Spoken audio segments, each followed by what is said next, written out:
In today's video, I'm going to teach you how to cancel your Etsy seller account.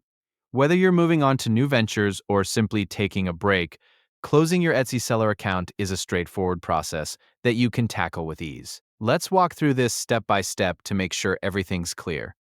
To begin, you'll want to head over to your Etsy homepage. This is your main dashboard where you can access all the tools and features of your Etsy account. Once you're there, direct your attention to the top right corner of the page. You should see an icon or a section labeled Shop Manager or simply a shop icon. Go ahead and click on this to enter your shop manager. Now that you're in the shop manager, it's time to take care of a few important tasks before you close your account. First and foremost, you'll need to manage any open orders. Make sure to complete or cancel these orders as necessary. It's crucial to resolve any outstanding cases that might be tied to your shop as well. This ensures that you're leaving everything in good standing. Next, move on to your payment account.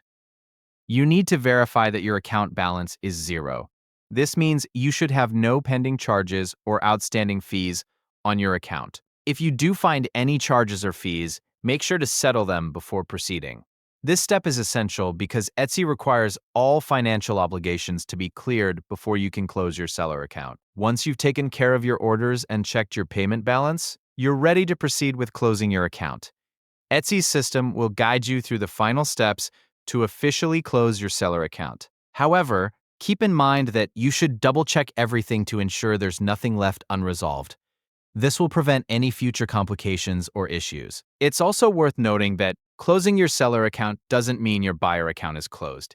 If you still wish to shop on Etsy, you'll be able to do so by logging in with your existing credentials. However, if you intend to completely disconnect from Etsy, you might want to consider closing your buyer account separately. And there you have it. By following these steps, you can successfully close your Etsy seller account without a hitch. Remember, it's important to be thorough and ensure all your account details are in order before finalizing the closure. Thank you for watching, and if you found this video helpful, feel free to like and subscribe for more guides. Until next time, take care and good luck with your future endeavors.